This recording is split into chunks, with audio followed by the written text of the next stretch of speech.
اور اسی طریقے سے اس کا ذہن جب مشغول ہوتا ہے تو ایمان کی طرف توجہ جب کم ہوتی ہے تو اس کا درجہ بھی کم ہو جاتا ہے۔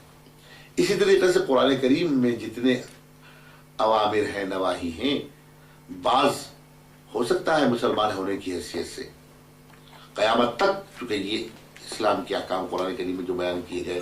رسول اللہ صلی اللہ علیہ وسلم کی سنت و احادیث و روایات میں قولی ہو یا فعلی ہو یا تقریری ہو، اس میں بیان کیے گئے، تو یہ احکامات تو قیامت تک کے لیے ہیں۔ مثلا حدود کے احکام ہیں، عبادات کے احکام ہیں، معاملات کے احکام ہیں، اسی طریقے سے یہ احکامات قیامت تک کے ہر مسلمان پر نافذ ہیں، لاگو ہیں۔ تو کیا یہ احکامات صحابہ پر لاگو نہیں تھے؟ قرآن کریم کی جو آیات ہیں، اگر کوئی غلطی کرتا ہے، اگر کوئی گناہ صغیرہ کرتا ہے، گناہ کبیرہ کا مرتکب ہوتا ہے، تو یقیناً اس کو سزا ملے گی۔ اب سزا ملے گی تو قیامت تک آنے والے ہر مسلمان کے لیے وہ سزا مقرر ہے۔ اسی طریقے سے کوئی اچھا کام کرے گا تو اس کے لیے انعام و جزا مقرر ہے۔ تو اگر یہ جزا مقرر ہے قیامت تک آنے والے انسان کے لیے، تو ظاہر ہے کہ حضور علیہ السلام کے زمانے سے لے کر کے شروع ہوئی۔ تو اگر قرآن کریم کے جو احکامات ہیں ان میں جہاں جزا و انعام ہے وہاں سزا بھی تو ہے، حدود نافذ کی گئی۔ مثلا حضور علیہ السلام کے زمانے میں چور کے ہاتھ کاٹے گئے، زانی پر جو ہے حد جاری کی گئی، شرابی پر کوڑے لگائے گئے، آیا ہے شریف میں۔ تو قبلہ مولانا صاحب، یہ صحابہ کرام جو تھے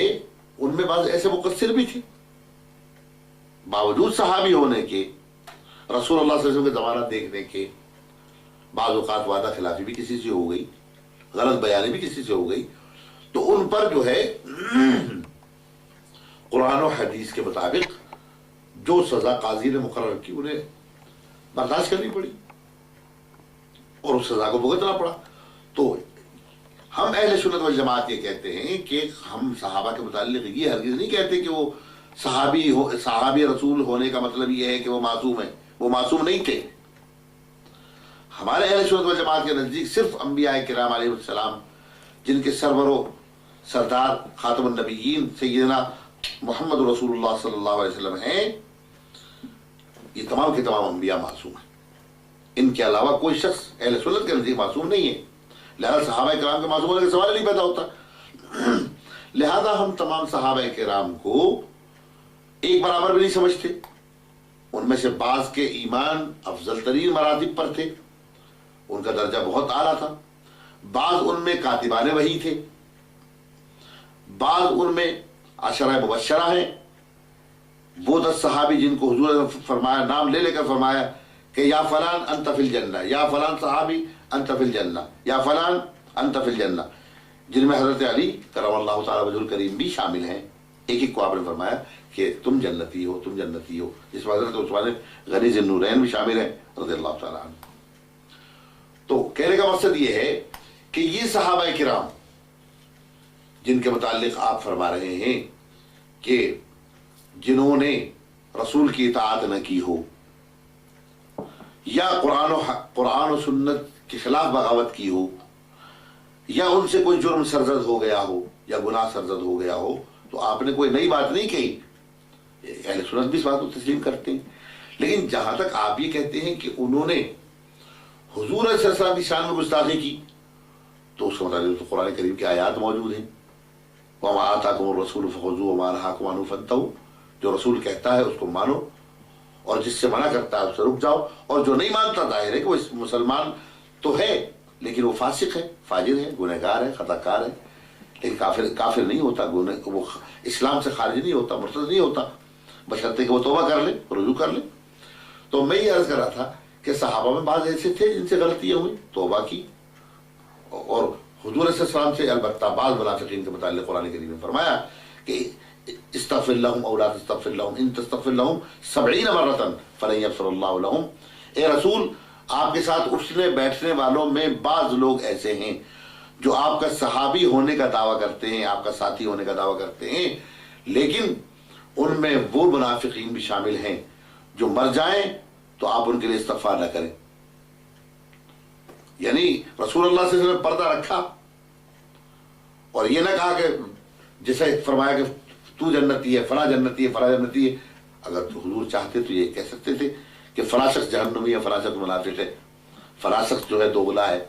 فلاں شخص جو ہے اس کا دل کچھ اور ہے، زبان کچھ اور ہے. آپ نے پردہ رکھا،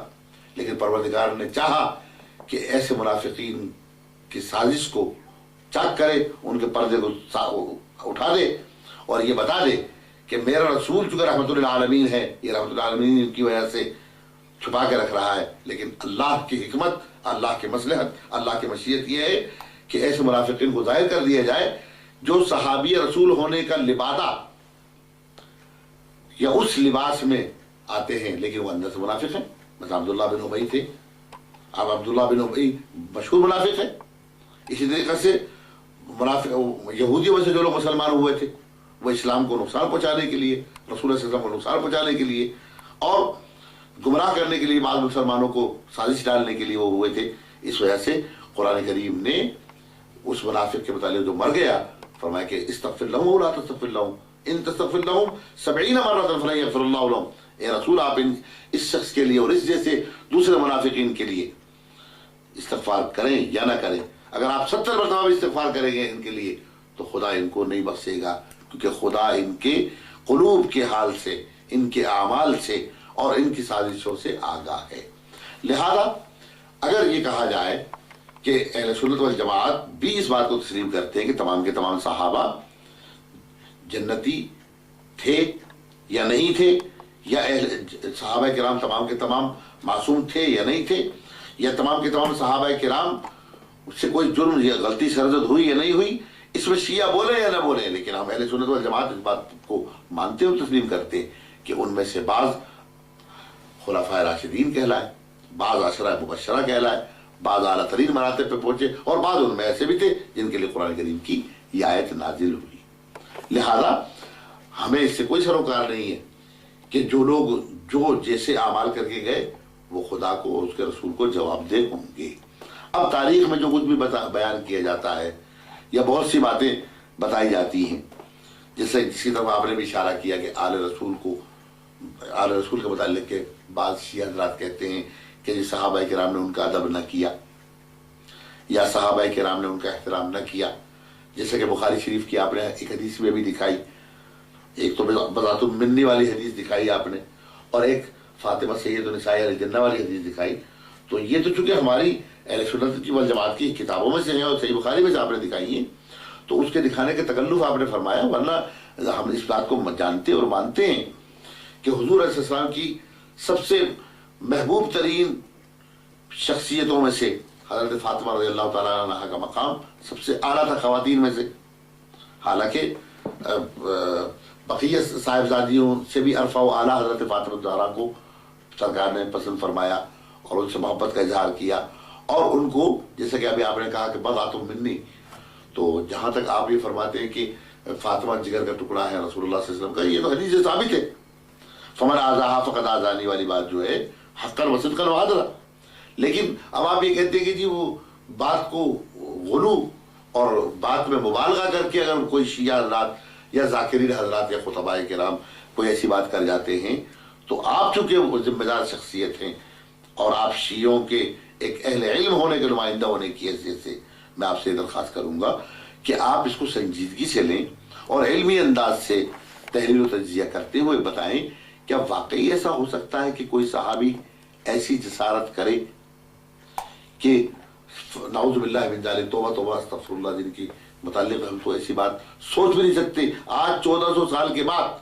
مجھ جیسا ایک عام سنی مسلمان نہیں سوچ سکتا حضرت فاطمہ کی شان کے بارے میں کلمہ کہنا تو درکنار، سوچنا بھی جو ہے خلاف ادب اور خلاف اسلام سمجھتے ہیں. تو ایسا کیسے ہو سکتا ہے کہ وہ اس زمانے کے جنہوں نے رسول صلی اللہ علیہ وسلم کا چہرہ دیکھا ہوا ہو، صحابہ رسول کے عظیم مرتبے پر فائز ہوں، اور اس کے باوجود وہ فاطمہ زہرا رضی اللہ تعالی عنہا کو نقصان پہنچائیں یا ایذا پہنچائیں یا ان کے دروازے پر پہنچیں یا ان کو آگ لگائیں. یہ بات تو ہم